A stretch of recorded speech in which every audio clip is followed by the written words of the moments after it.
Hello my friends. Today I am going to explain an action drama comedy film called Big Brother. Spoilers ahead.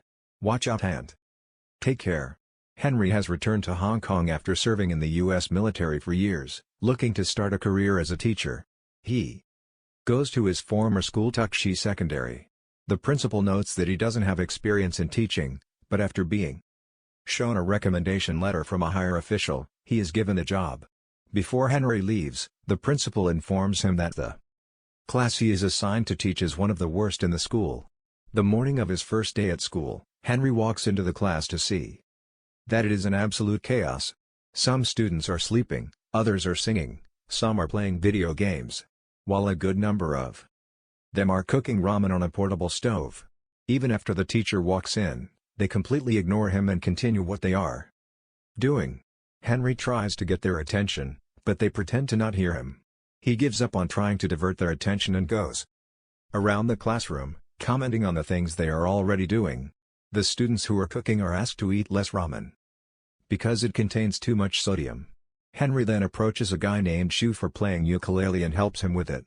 Similarly, he warns a gamer kid against the radiation he might receive from staring at the screen all day. Geez, if that's a real thing, then it's too late for all of us anyway. When the students finally start listening to him, he introduces himself and writes his name and phone number on the board.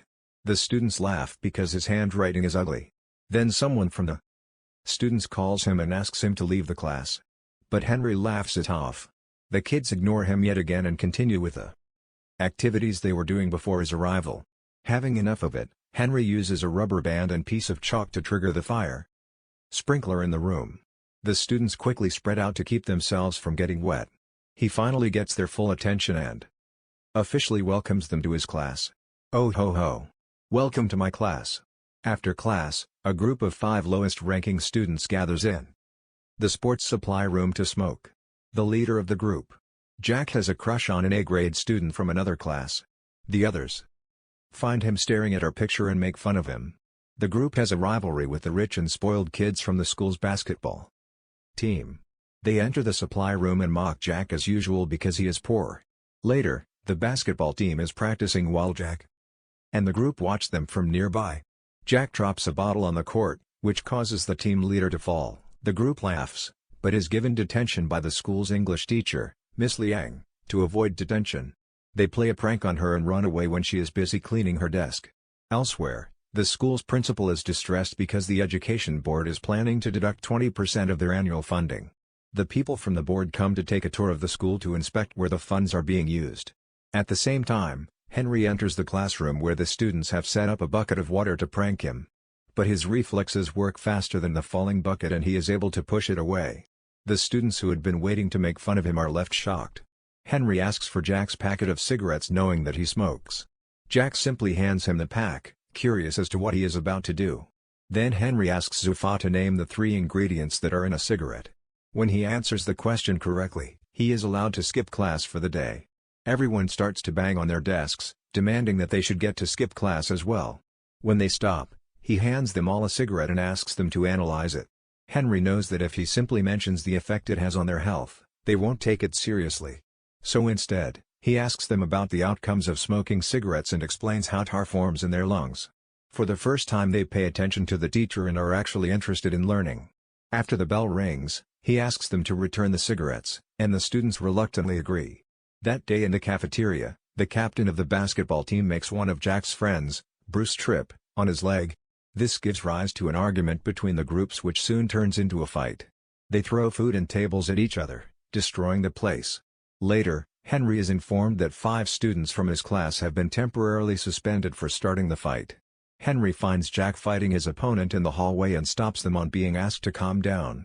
Jack accuses the school of being unfair because the rich kids get no punishment that day after school. Henry goes through the files of all 5 students to find out more about them. The first guy is named Zufa, the son of a Pakistani immigrant who is always discriminated against because of his race. He is often accused of stealing by the policemen in his neighborhood. Zufa's only wish in his life is to become a musician. The second student is a girl named. She was a disappointment to her father ever since her birth because he always wanted a son.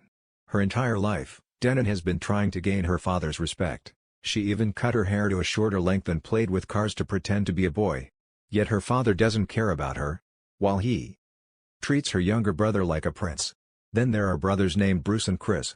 Their mother ran away with a man when they were only kids, which turned their father into an alcoholic. The brothers only had each other to rely on while growing up. Bruce became obsessed with video games to escape reality, while Chris worked hard in a grocery store to make money for the family. Lastly, Henry can find no information about Jack's family background. In the following scene, we see Jack working at a restaurant as a waiter. An MMA bettor John Yang arrives at the restaurant with his business partners when Jen Yang isn't looking. Jack steals his fancy lighter but is caught. John Yang's man beat him up as he checks Jack's ID after finding out that he is a student. He gives some money and offers him a job as their food delivery man.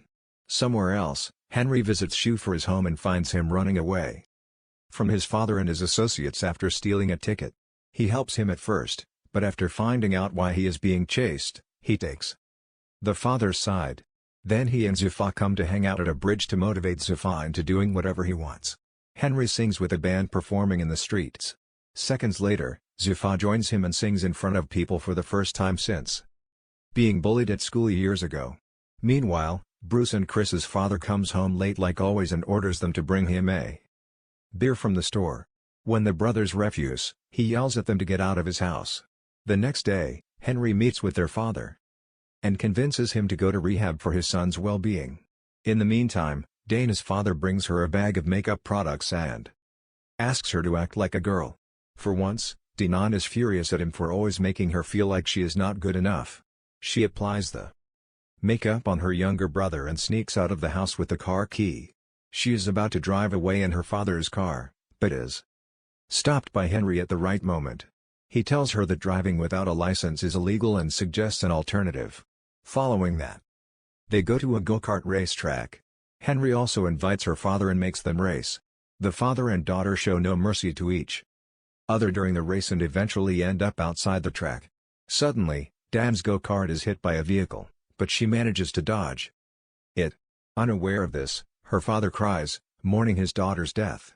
Denon realizes that he does, in fact, love her and hugs him the next day at school. Bruce and Chris, along with a group, are sent to a rehabilitation center to interview a recovering alcoholic. They are surprised to see that the person they have to interview is their father. The students ask him how he started to drink. The man answers that he loved his wife dearly, but she left him at the lowest point of his life. Hence, he started to drink and forgot that he had 2 kids to take care of. The man doesn't reveal that Bruce and Chris are his sons, but apologizes to them. By the end of it, the brothers are left crying. Somewhere else, Jack has started to work for the MMA bettor Jen Yang. He offers Jack a lot of money to drug a fighter's drink in the next game. Jack is reluctant but is forced into accepting the offer. On the day of the fight, Jen Yang sponsors a fighter but bets money on his loss. Jack puts drugs in the fighter's drink but is caught while doing so before he can blame Jen Yang.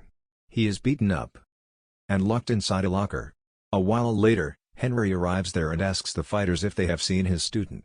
The men ask him to return home, but Jack from inside the locker yells for help after finding out he is being trapped. Henry attacks them and overpowers them easily when the fighters step in. It gets a bit intense, but Henry dodges their attacks sufficiently. By the end of it, he knocks out their best fighter who is supposed to compete in a few minutes. In the following scene, they are at a hospital where Henry gets treated for his wounds. Jack tries to reveal the truth about Jen Yang, but is made to shut up. The news makes it to the television, and Henry starts being known as the man who beat up a professional fighter to save his student. His popularity in school grows and the students start to respect him. They even get up to welcome him to the class, in contrast to how they were earlier. A flashback shows us that Henry used to be a prankster when he was in school. He even threw water balloons at a student who was playing piano for the parents. In an event later, he fought the same student and broke his hand. He was suspended for the fight, after which he had to fly to the States starting that day. The students pay attention when Henry teaches in class and study hard for the upcoming college entrance test. Everyone is doing great, except Bruce, who has grown addicted to pills. It turns out that while Charlie turned to video games to avoid his family's problem, Bruce started doing drugs because he is unfocused.